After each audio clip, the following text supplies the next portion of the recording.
We're at Longlongba, which lies at the entrance of the Yading Nature Reserve. We've just gotten off that huge kind of shuttle bus, and now we have to make the rest of the way by horse. Or if you can walk up there as well, but I don't think my body's up for it. It's 80 RMB per single trip by mule, and while you can walk all the way up to the main congregation area, the mule ride will save you some much needed time and energy. Something you'll need if you want to see all the sights further inside the reserve. So we've arrived at a bit of a pit stop here, and from here you can take a shuttle bus that will lead you up to the laurel pastures over there, but our destination is actually the Chonggu Temple over there, where everyone comes to pray before they visit the 3 sacred peaks. If you do come here, I would advise you to bring some food, because there are no restaurants here. If the weather is good, the Chonggu Plains affords a superb view of the sacred peaks of Xiannai and Xianodoji, the Bodhisattva of Wrath. Originally founded some 700 years ago, the Chonggu Lamasery is the starting point of the Kora, or pilgrimage, around these sacred mountains. Tibetan Buddhists believe 1 Kora around the peaks is equivalent to reciting the Om Mani Padme Hum mantra 100 million times, and after 3 Koras, all of their wishes will be fulfilled. In 1928, Joseph Rock visited Chonggu Lamasery and stayed here for 3 days. On the 2nd floor of this Lamasery, he described the view of the peaceful Yading village and also the valley below as well. From Chonggu Lamasery, it's about a 40-minute hike to Pearl Lake, which gives arguably the best view of Xiannai. This peak is said to be the incarnation of Avalokiteshvara, otherwise known as Guanyin, the Bodhisattva of compassion, and also the patron deity of Tibetans.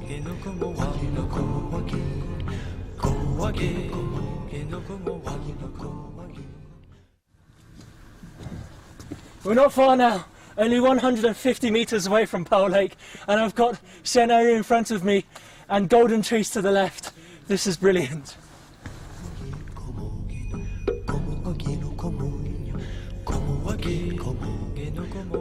It seemed as if Xiannai had been guiding us ever since we entered Yading, and now we had finally arrived at its base. This is so beautiful. I can't believe how lucky we are. Even this morning we could only see Xiannai through a small gap in the clouds, and now the sun is out, the sky is clear, and you can see Xiannai in its full glory, and you've got the emerald coloured Pearl Lake at its foot. You can even see the reflection in the waters. They say that only the really pious can see Xiannai in its full glory.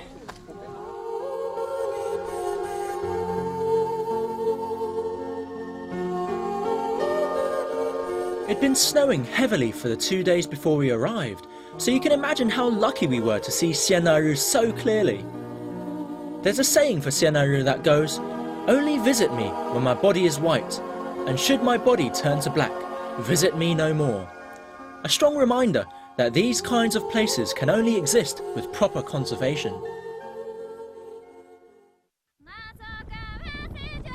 It's our 2nd day here, and the weather seems to have improved as the sacred peaks revealed themselves in the morning.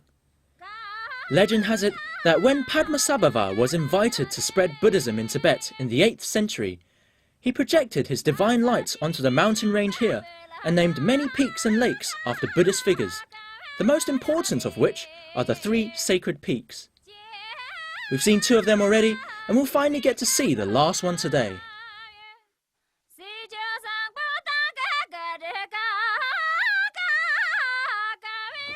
Alright guys, our shuttle bus is here. Let's go to the laurel pastures. 哎，你好，我坐这儿了啊。OK。哎，好。呀，走。Alright guys, see you in a bit. Our destination today is the Milk Lake. It's nestled high up between the 3 sacred peaks, and is one of the most difficult places to reach in Yading. Just remember, if you want to go there, do set out early, as it is a pretty long trek. In James Hilton's Lost Horizon, he talked about the Shangri-La, a lost valley, and this really feels like it. We've got a road that's kind of paved through, but everything else, personally, for me, this is Shangri-La. Hey. 有没有？哪边？哪边？最右边的，最右边的。You see? 就刚出来的，刚先说，guys, that's Yangmayong. This is the first time we've seen the sacred peak of Yangmayong.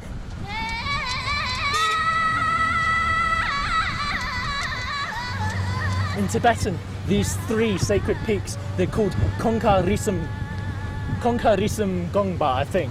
And Konkarisum Gongba, I got it right. And it means the three sacred protective mountains that snow will never melt on. And you can see on Yangmayong, the Bodhisattva of Manjushri, that there's no actual rock that appears through the mountain. It's completely covered by snow. In some ways, Yangmayong almost seemed like a perfect representation of Manjushri, the Bodhisattva of wisdom. Its sharp and clearly defined peak looks like a sword thrust into the heavens and piercing the clouds. And if you then look at statues of Manjushri, you'll always see he's holding a flaming sword that represents transcendent wisdom, cutting through clouds of ignorance. Alright guys, we're at Lorong Pastures, and I didn't expect it to be this snowy, but this should have, well, people should be showing their yaks around, the yaks should be grazing around these pastures. We're finally here! Yaks really do come here to graze, but you have to wait until summer when these plains become verdant pastures. This place is also the first point at which all of the three sacred peaks can be viewed, and it's from here that you can hire mules to take you up to Milk Lake.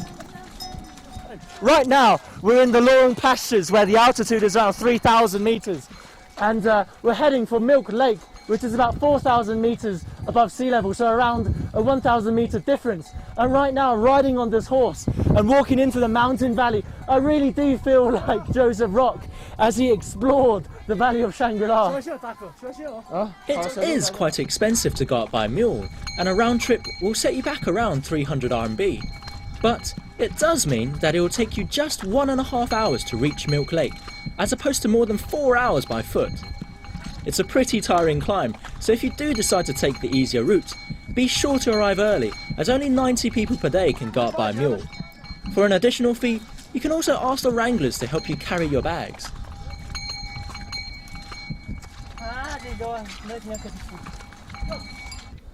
So like I said earlier, this road really isn't very easy to go up, and we've had to get off our horses because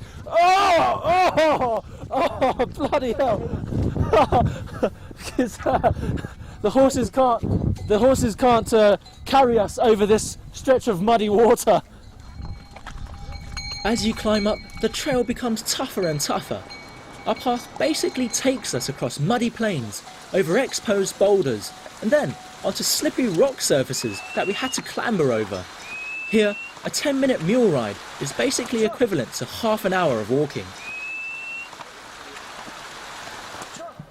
Oh my god.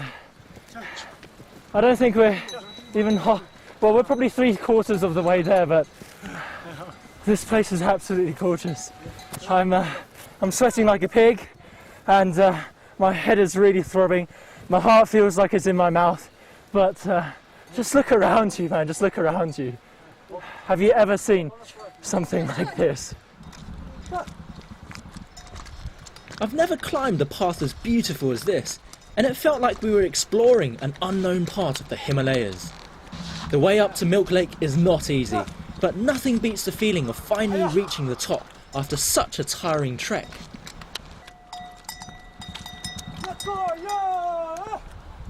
I don't know what to say.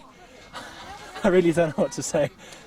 I'm absolutely caked in mud. Look at my shoes. Look at my shoes. Look at my trousers. And my fool earlier caked my bum in mud. But honestly, who cares? Our journey took a little over 1 hour, and it was quite possibly the best climb I've ever had. And now we've arrived at our destination. Over there, what you can see, the lake over there, the one that's shimmering in the sun, is the Milk Lake that we've been looking for. This is like It's like a mountain oasis. It's absolutely incredible. We must thank our wranglers, as not only did they take responsibility for us, our mules and our bags, but they're also in charge of keeping this place as pristine as it is. As much as the locals want tourists to climb up to Milk Lake, it's still a sacred place to them, so make sure not to disturb the surroundings, and remember, take all your litter with you.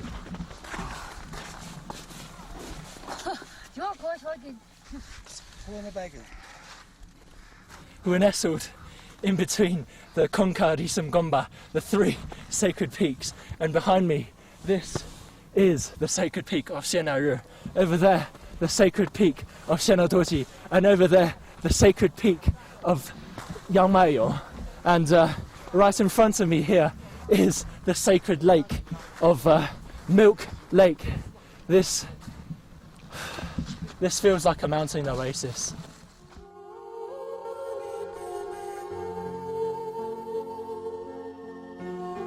Milk Lake receives its water from the glacier running off Yangmaiyong.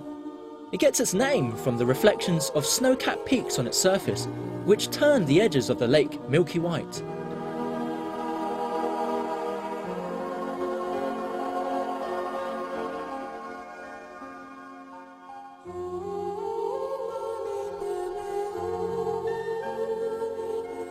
It's hard to describe this feeling, but nestled here between the sacred mountains and standing next to this tranquil lake, I feel some kind of spiritual fulfillment. It sounds a bit cliche to say it, but I really do. And my one regret is that we were never able this time round to climb up to the 5-coloured lake. That will take about another 30 minutes and requires us to climb over Shangri, the sacred peak of Shangri. If you come here, I highly recommend you go there, because I've been told and I've read that it's absolutely amazing there as well. I was once told that to understand Yading is to understand compassion, wisdom and bravery. Although I can hardly say I've come away as a new person, this place has definitely moved and inspired me. Perhaps it's the sheer magnificence of nature, or maybe it's something a lot more spiritual. But here in Yading, you definitely come away with your soul cleansed. After so long, after walking for so much, I feel I have finally found my Shangri-La. Standing here with the wind blowing against my face and the sun setting over the horizon, I feel that this is really my Shangri-La. I'm Taran, and we'll see you next time on Travelogue.